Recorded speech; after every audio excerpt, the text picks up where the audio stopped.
están localizadas las sedes diplomáticas, tienen que respetar la integridad y la inviolabilidad de la sede diplomática como si fuera el territorio de un Estado extranjero. Por ejemplo, la Embajada de la República Popular China en Panamá es una extensión del territorio chino. El gobierno de Panamá no puede entrar ahí. La Embajada de Nicaragua en Panamá es una extensión del Estado nicaragüense en Panamá. Nos guste o no nos guste quién está metido allí, es lo que es, según el derecho internacional, específicamente bajo la Convención de Viena sobre diplomacia de 1961. La segunda que hay que hacer es la que corresponde al asilo. Nos hemos venido familiarizando un poco con esto y hay personas que se han interesado y que han estudiado, otros que hablan decía mi papá que en paz descansa, la bulla de los cocos, sencillamente repitiendo como es típico. Ya seguimos conversando para ustedes con el doctor Carlos Guevara Mann.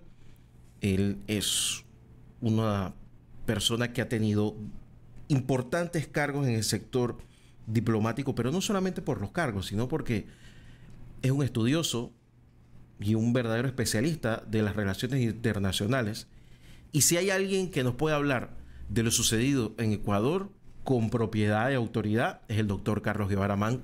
Y Carlos, fue sorprendente para mí ver personas con un nivel de escolaridad alto, que han incluso estado en gremios cívicos, indicar que lo sucedido en Ecuador debía repetirse aquí en Panamá. Sí. Me imagino que lo leíste. Ya no es un tema de desconocimiento, es un tema de personalidad autoritaria que emerge dentro de muchos cuando estas cosas se dan. ¿Por qué ha causado tanto revuelo en el mundo? Porque para que cancillerías de China, de Rusia, de la Unión Europea, de Estados Unidos pongan el grito al cielo, tiene que haber sido muy grave. Claro que sí, Guillermo, y yo creo que es muy atinente que conversemos sobre este punto porque es un incidente que evidentemente trastorna el orden internacional. Por cierto, no tienes ningún problema que estés desayunando mientras que te escucho, ¿no?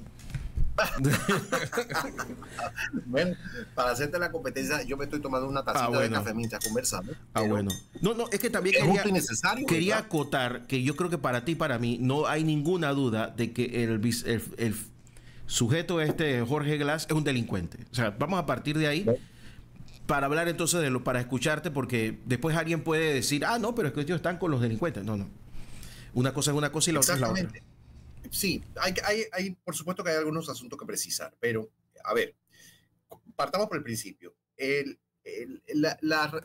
Como hablábamos hace un instante, hablamos al principio del programa sobre la apuesta del libertador Simón Bolívar por la vía diplomática, por el derecho internacional, como un método, como una fórmula, como una práctica, como una actitud para atender los asuntos internacionales en primera instancia. En segunda instancia, se recurre a la fuerza si es necesario, si acaso esta metodología no funciona.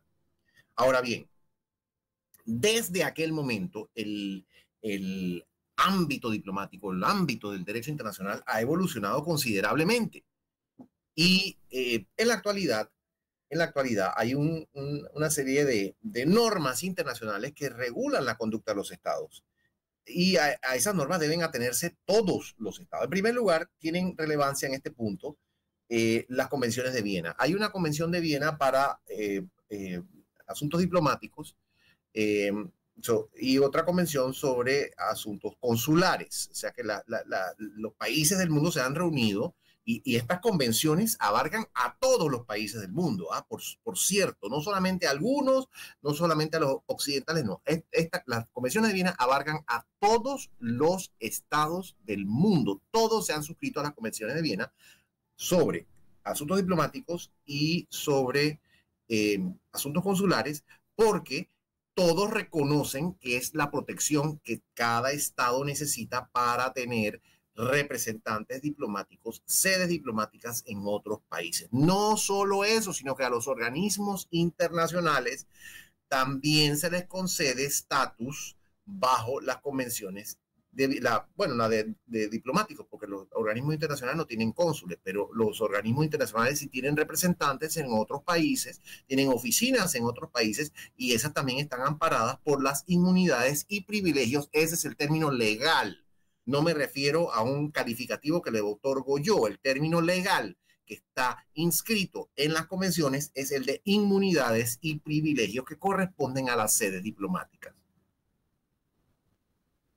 Uno de ellos es el de la inviolabilidad. ¿Qué significa eso?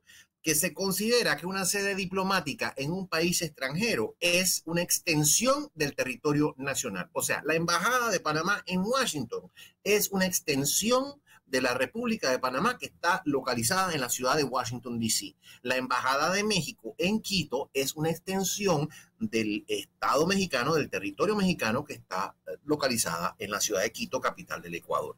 Esto es universalmente reconocido. Esto no es que yo estoy de acuerdo, estoy en desacuerdo, que me parece bien, me parece mal. No, esto está normado en el derecho internacional, en la Convención de Viena. ¿Qué significa eso? Que los estados anfitriones, digámoslo así, o huéspedes de los estados anfitriones, perdón, los estados donde están localizadas las sedes diplomáticas, tienen que respetar la integridad y la inviolabilidad de la sede diplomática como si fuera el territorio de un estado extranjero. Por ejemplo, la Embajada de la República Popular China en Panamá es una extensión del territorio chino. El gobierno de Panamá no puede entrar ahí. La Embajada de Nicaragua en Panamá es una extensión del Estado nicaragüense en Panamá. Nos guste o no nos guste quién está metido allí, es lo que es, según el derecho internacional, específicamente sobre la Convención de Viena, bajo la Convención de Viena sobre asuntos diplomáticos, en 1961. Listo. Entonces, esa es la primera calificación que hay que hacer.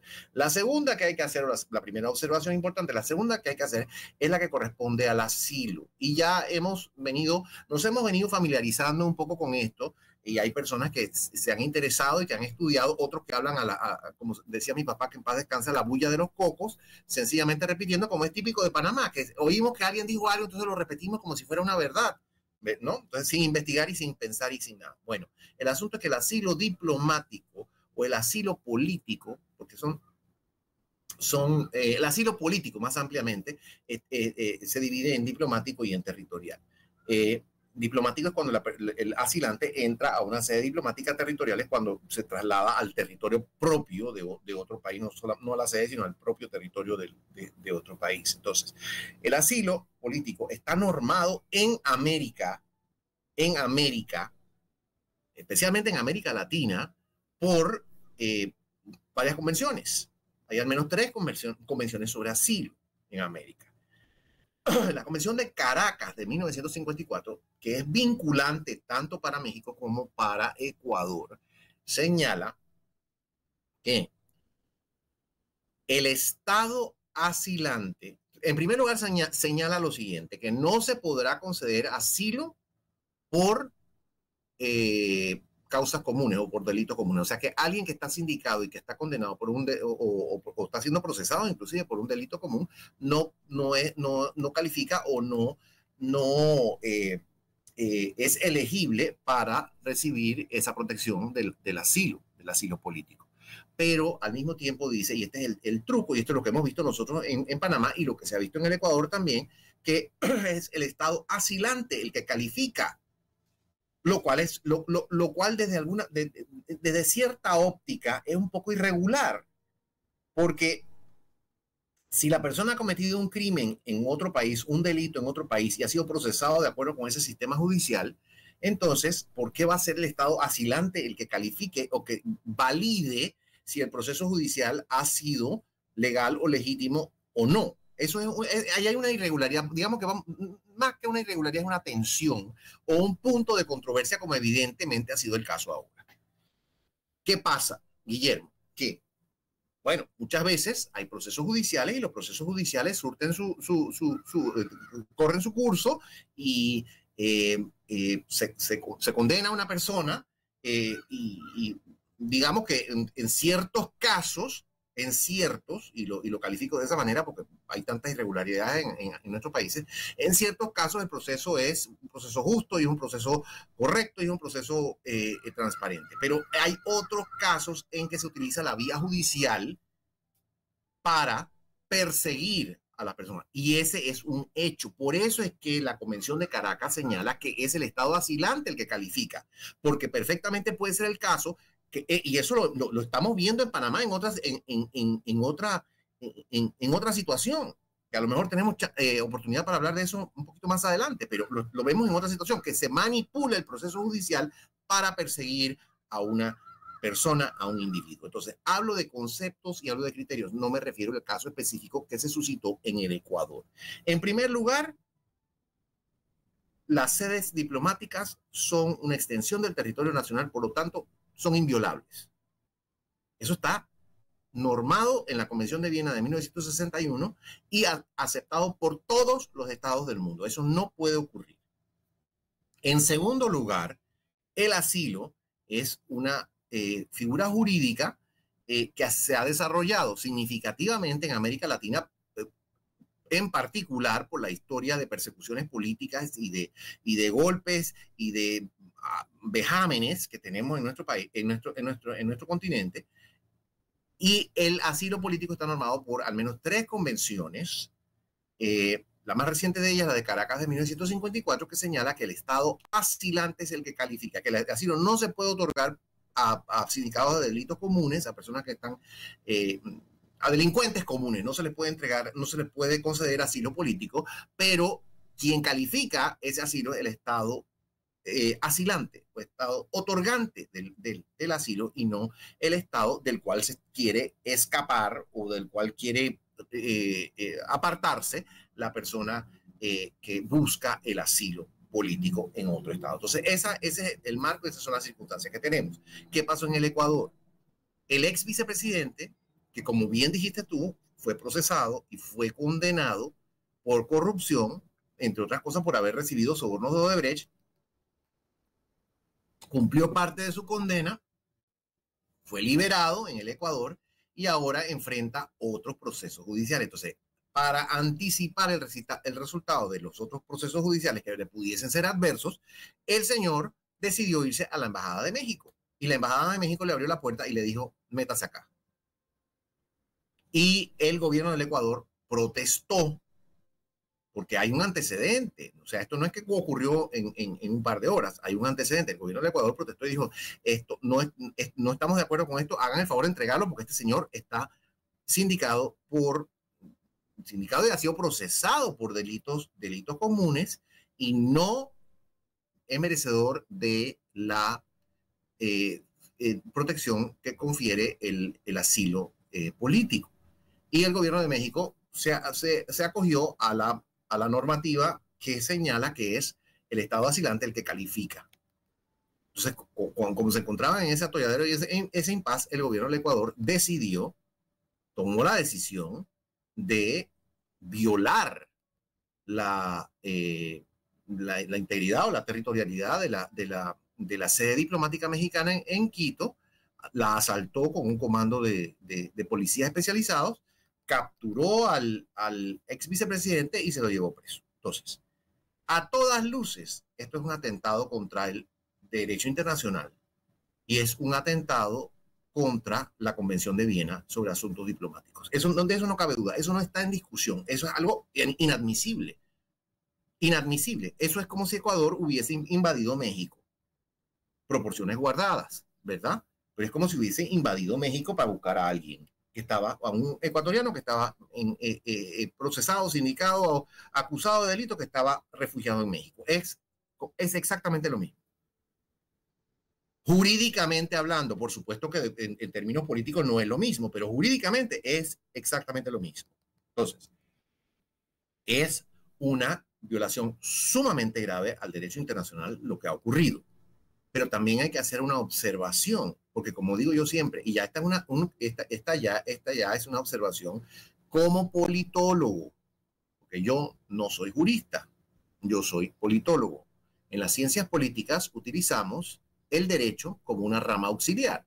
Como el derecho debería utilizar las ciencias políticas como una rama auxiliar, pero muchas veces no lo hacen. Nosotros sí estamos acostumbrados a hacerlo, así que estamos un poco familiarizados con el derecho, pero vemos la situación política, o sea, vemos un poco más allá de lo que señalan las normas. ¿Qué es lo que se ve un poco más allá? El abuso de la figura del asilo. El abuso de la figura del asilo. Porque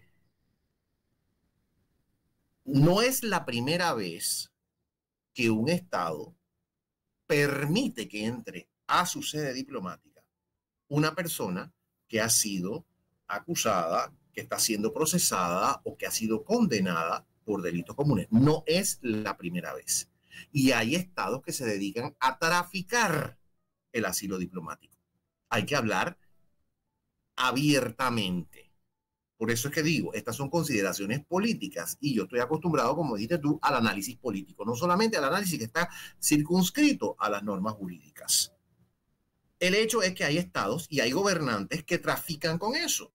Y hay gobernantes que cobran por el asilo político, por dar asilo político, sobre todo en regímenes altamente corruptos, sobre todo en regímenes absolutistas. Antes hablamos del absolutismo, de regímenes absolutistas, regímenes autoritarios en donde no hay un Estado de Derecho, en donde no hay un equilibrio de poderes, en donde no hay una veeduría ciudadana o controles horizontales. Estas cosas pasan, Guillermo, es la realidad.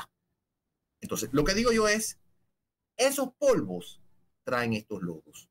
Lo que ocurrió en El Salvador en el Ecuador es absolutamente inadmisible. Absolutamente inadmisible. Sin embargo, hay que tomar en cuenta este otro hecho, que hay estados que califican como asilantes políticos a delincuentes comunes y les permiten que entren en la embajada. Entonces, eso configura también un problema para el derecho internacional porque se está abusando del derecho internacional para promover la impunidad. Probablemente a cambio de alguna compensación pecuniaria para quienes tienen en sus manos la decisión de conceder ese asilo. No digo que sea el caso específico de México, de ninguna manera estoy insinuando eso, pero sí es un hecho que cobran por el asilo. Aquí en Panamá lo hacían durante la dictadura militar. ¿Cómo crees tú que llegó aquí el Shah de Irán? ¿Tú crees que llegó aquí porque le caía bien a Torrijos?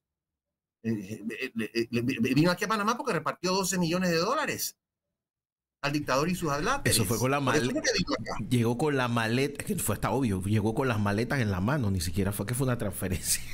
Bueno, pues y no fue el único, y no fue el único, y ese no es el único, porque han venido otros también que han tenido que pagar. Pero Carlos, y Panamá ha traficado con eso. Eso es una vergüenza. Yo quería llevarte precisamente al tema de que querías hablar.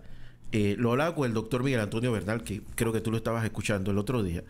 El tema de lo que ahora le llamamos la judicialización de la política y que en algún momento comenzó con sectores de izquierda, sobre todo en países como Argentina, hablando de un término muy gringo que le llaman lawfare, que, bueno, en los cuales gente como Cristina Fernández de Kirchner, que es una delincuente conocida, decía que no, los procesos que le estaba siguiendo a ella eran persecución política. Pero hemos visto casos, y te voy a dar uno para que nos demos cuenta de que algo está pasando, que sea, así como en algún momento en América Latina hubo una seguidilla de golpes de estados, ahora mismo en América Latina también hay una rápida forma de, pues, salir del problema político metiéndolo en una batidora judicial y que se lo lleven. República Dominicana, cuando el presidente anterior estaba gobernando, pues abrió el caso Odebrecht y metió preso a todos los funcionarios de su partido que tenían que ver con el presidente anterior, o sea, con Leonel Fernández. Y los de él, que habían estado en ese mismo gobierno, pues quedaron impunes. Cuando llegó este presidente actual, abrió el caso y se llevó por delante a todos esos que habían quedado, pero con pruebas, ¿ah? Y cuando fueron por el expresidente, el tipo de repente tenía un cáncer terminal que tiene el mejor tratamiento del mundo porque ya ha pasado como 3 años y el señor sigue como si nada. Y ahí está. Es que son casos y casos, ¿no? hay temas que están probados, que se han cometido graves delitos, ha pasado en El Salvador con varios presidentes. Como tú dices, hay algunos incluso que han abusado de la figura del asilo para escaparse de la justicia, y hay casos como el de Honduras, donde creo que hay hasta 2 expresidentes que están ahora mismo presos. Pollo Ronco todavía está preso en Guatemala, ya salió. Porque el tipo se vestía de naranja todos los días. O sea, sí está pasando, ¿no? Y hay algunos que están en la lista de espera. O sea que es como una zona gris, Carlos. Es una zona gris definitivamente. Y como digo, yo creo que mucho tiene que ver el abuso del asilo diplomático. Tú lo has mencionado, apenas como existe esa posibilidad, porque siempre hay algún estado corrupto o gobernado por corruptos, por personas que venden, es que una vez más hay que ver la realidad política. Esto no está contemplado en el mundo jurídico. Cuando estudiamos las normas y las leyes, esto no debería suceder, pero sucede. Ponte en el caso de un gobierno, un presidente o un dictador, vamos a ponerlo así, un dictador que gobierna de forma absoluta, tiene la posibilidad de aumentar sus ingresos, aumentar sus rentas vendiendo el asilo diplomático, que es lo que pasa. ¿Ves? Entonces, yo creo que ese abuso del asilo diplomático es algo, o el asilo territorial o el asilo político más ampliamente, es un problema muy serio, ¿no? Un problema muy serio, que menoscaba el derecho internacional, como lo hemos visto en este caso. Todos los estados han protestado, incluyendo Nicaragua. Nicaragua rompió relaciones diplomáticas con el Ecuador en solidaridad con México, pero lo que no dicen los nicaragüenses, que tienen una dictadura en su país, una dictadura corrupta, y sanguinaria, besánica y totalmente dinástica, hasta peor que la que tenía Somoza.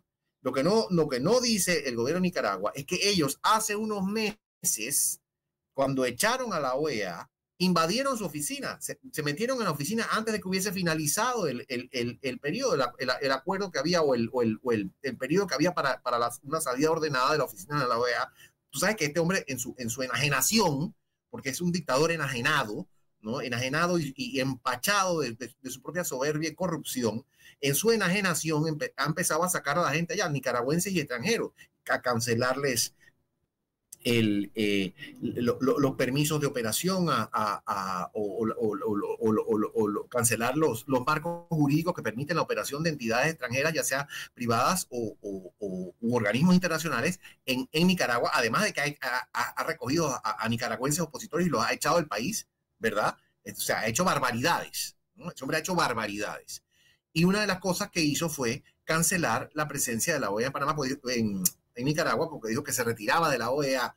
Él se retiraba y de hecho Nicaragua se retiró de la OEA. Entonces, suprimió el acuerdo que había para la operación de una oficina de la OEA en Managua. Pero antes de que culminara ese periodo para una salida ordenada de la OEA, se metió en la oficina. Entonces, él también violó la territorialidad, o sea, violó la Convención de Viena. Quiero decir, que establece la inviolabilidad de las sedes diplomáticas. La oficina de la OEA en Managua tenía la condición de una sede diplomática. Así es que aquí evidentemente hay un doble estándar, y lo que quiero decir con todo esto es que ese doble estándar, esa hipocresía, para decirlo de una manera más abierta y más justa, esa hipocresía de gobiernos dictatoriales como el de Nicaragua, esa hipocresía de gobiernos que trafican con el asilo diplomático, el asilo político, esa hipocresía menoscaba el derecho internacional y menoscaba el derecho diplomático, tanto como la acción que tomó el gobierno del Ecuador. Lo único es que la acción que toma el gobierno del Ecuador es mucho más dramática, porque es mucho más dramático ver que están los policías trepándose por una cerca. Eso es mucho más dramático, y ejerciendo o usurpando o invadiendo una sede diplomática por la vía de la fuerza. Eso es mucho más dramático que concederle a alguien asilo, concederle a un delincuente el asilo. Más dramático la acción de fuerza que lo otro, pero ambas son acciones menoscabantes del derecho internacional. ¿Ves? Entonces, son situaciones, Guillermo, que no se pueden permitir y que son situaciones que agravan la situación mundial. No contribuyen a un adelanto, sino que agravan la situación mundial. En años recientes hemos visto varios eventos de este tipo. Yo diría que varios eventos de violación de la soberanía y de la integridad y la territorialidad de los estados.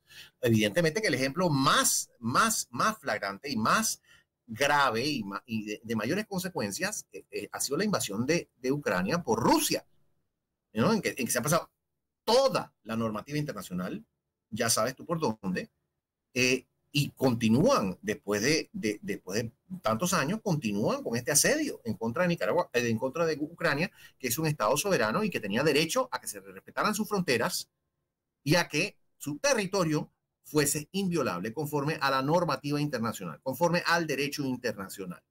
Pero vemos ese deterioro y ese menoscabo del derecho. Yo lo veo con mucha pena, te lo digo sinceramente, Guillermo, porque creo como el libertador Simón Bolívar, tal cual lo menciona en esa cita que comentamos al inicio de la entrevista de hoy, que el derecho internacional es la vía preferible para solventar las situaciones internacionales y las tensiones internacionales. Debemos optar por eso en primera instancia. Si eso no funciona, bueno, entonces ya hay que recurrir a otra metodología, pero el derecho internacional es tan amplio y tan comprensivo que permite una solución pacífica de conflicto por esa vía. Pero si lo menoscabamos, entonces ya pierde valor, pierde validez, pierde sustancia, pierde relevancia. Así es que yo veo con pena, Guillermo, esto que ha sucedido y creo que es sumamente lamentable. No puedo estar de acuerdo, evidentemente que no podemos estar de acuerdo con eso que ocurrió en el Ecuador. Es una violación al derecho internacional.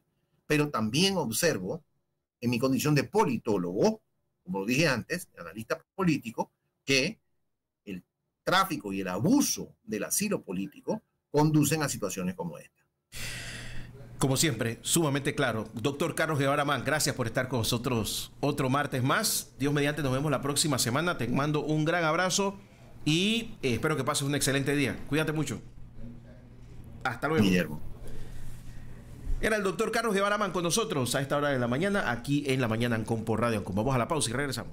Y a esta hora comenzamos con el sillón de Ancon, el espacio que utilizamos para análisis y comentarios de diferentes tópicos de la realidad nacional y mundial. Y para el día de hoy nos acompaña siempre amablemente el doctor Carlos Guevara Mann, analista político de los de verdad, no de esos que uno les dice analista político para rellenar, de los de verdad, profesor universitario, historiador, periodista, presidente de la Sociedad Bolivariana de Panamá. ¿Cómo estás, Carlos? Bienvenido, buen día.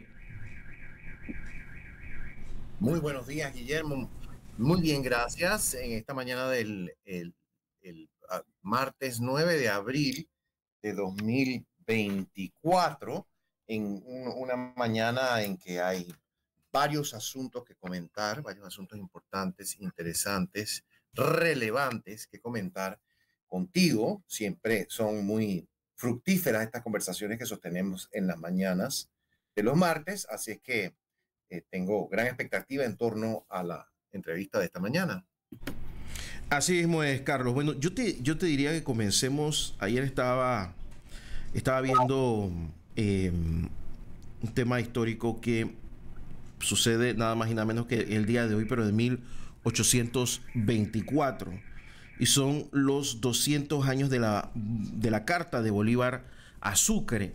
Lo que pasa es que nosotros, de ponernos en un contexto histórico, estamos hablando de 1824, donde en América Latina no había carreteras, o sea, no había vías para atravesar. Tenías que montarte en un vapor, si es que yo creo que si es que había vapor, yo creo que en ese momento todavía no. Tenías que montarte en un barco y que te llevara hasta la otra costa, o sencillamente pues atravesar la trocha. Y así se mandaban las cartas. O sea que cuando llegaba la carta era un evento. ¿Cómo no? Exactamente, Guillermo, y me ha gustado mucho que hagas esta relación o proveas esta referencia histórica porque creo que es muy fundamental. Efectivamente, la navegación a vapor apenas iniciaba y todavía en América no se conocía, o sea que el transporte era en barcos a vela todavía en 1800, inicios de los 1820. Fue en esa década en que comenzó la navegación a vapor, pero por supuesto en Inglaterra, en Europa, pues pasó a Norteamérica y eventualmente llegó a Centro y Sudamérica. O sea que en aquel momento, como bien lo dices, la correspondencia se trasladaba, ya fuese en barcos cuando eso era posible o a través de transporte interno que era esencialmente era a lomo de caballo o a lomo de mula. Y para una persona que era tan ávido y tan prolífico escritor de cartas como lo fue, o autor de cartas, porque muchas de ellas las dictaba, si no la mayoría, ¿no? La mayoría de sus cartas las dictaba el libertador Simón Bolívar, pero en fin, era un prolífico productor y autor de cartas. Un sistema de transporte eficaz y eficiente era fundamental para que estas misivas pudiesen llegar a sus destinos. Y es en las cartas de Bolívar en que encontramos la gran mayoría, diría yo, de sus conceptos políticos y de sus ideas sobre el gobierno y las relaciones internacionales. Esta carta a la que haces alusión, una carta muy interesante de 1824, en la cual Bolívar, desde Trujillo en el Perú, ya en este momento Bolívar se encontraba en el Perú a cargo del esfuerzo libertador que había asumido a petición de los peruanos. Los peruanos le pidieron a Bolívar que fuera al Perú a hacerse cargo del esfuerzo libertador porque ya ellos habían agotado sus posibilidades y sus recursos internos para derrotar al ejército español que todavía permanecía en territorio peruano. Entonces, Bolívar se traslada al Perú a solicitud de los peruanos y asume primero la lucha libertadora y en segundo lugar asume un poco más adelante el propio gobierno del Perú. Estando en Trujillo, que es una ciudad al norte del Perú, le escribe esta carta, entre tantas cartas que escribe esta carta a Sucre, que recordemos, Sucre era su compatriota porque también era venezolano, pero su más allegado colaborador, la persona a quien más confianza le tenía Bolívar. Y no olvidemos que ya en 1824 Sucre era el gran triunfador de Pichincha, de la batalla de Pichincha en lo que hoy es Ecuador y el gran libertador de ese territorio, del territorio de Quito, ¿no? Lo que entonces se llamaba la provincia de Quito.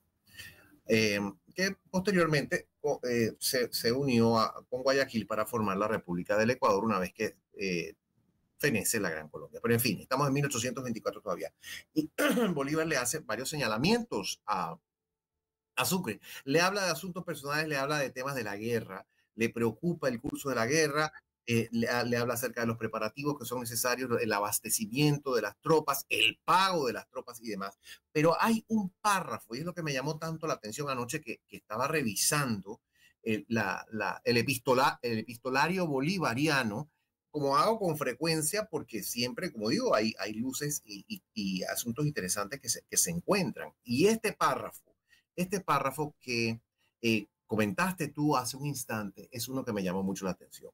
Todavía en 1824 Bolívar está preocupado y con toda razón por la posibilidad de una invasión europea a América para restablecer el gobierno español. Recordemos que 1821 fue el gran año de la liberación de América, pero todavía en 1824, como lo acabo de mencionar, quedaban reductos realistas en América, especialmente en Perú. Y la libertad había sido solo recientemente conquistada, las repúblicas habían sido solo recientemente fundadas y existía este peligro porque no solo España tenía un gobierno absolutista, España había restablecido el gobierno absolutista en 1823, cuando Fernando VII despidió al gabinete liberal y asumió el poder absoluto nuevamente. Y España en este sistema absolutista estaba respaldada por Francia. Francia se había deshecho de Napoleón, quien ya había muerto para esta época también, ¿no? En el exilio, en la isla de Santa Elena, y había restablecido, si no un absolutismo exactamente igual a como era en el antiguo régimen, sí un sistema que enfatizaba mucho las prerrogativas reales y las prerrogativas gubernamentales frente a los derechos de la población. Entonces, era una situación complicada la que había en Europa. En años anteriores se había forjado la Santa Alianza, liderada por Rusia, Prusia y Austria, y después se unieron otros gobiernos, otras monarquías como la de Francia, precisamente para revertir o retrotraer a Europa a un estadio anterior al de la Revolución Francesa. El interés de los monarcas de Rusia, Austria y Prusia, que eran monarcas absolutos, era el de restablecer el orden absolutista en Europa, y tenían planes de reconquista de América, o digámoslo así, los planes de reconquista los tenían, las ideas, las fantasías de reconquista las tenía Fernando VII y las tenían quienes lo acuerpaban, pero la Santa Alianza y los monarcas de Europa tenían interés en este programa que acariciaban los españoles, o digamos no todos los españoles, pero sí Fernando VII y sus adláteres. Así es que había una gran preocupación en América y sobre todo en Bolívar, eso está muy presente en Bolívar, en torno a la posibilidad de una invasión. ¿Y cuál es la propuesta de Bolívar en este párrafo? Que es sumamente importante. Bueno, en primer lugar, el reconocimiento diplomático. O sea, la diplomacia como un medio para proteger la integridad de los estados. Yo creo que esto es algo sumamente valioso, sobre todo en el contexto en que vivimos, Guillermo, en el que ha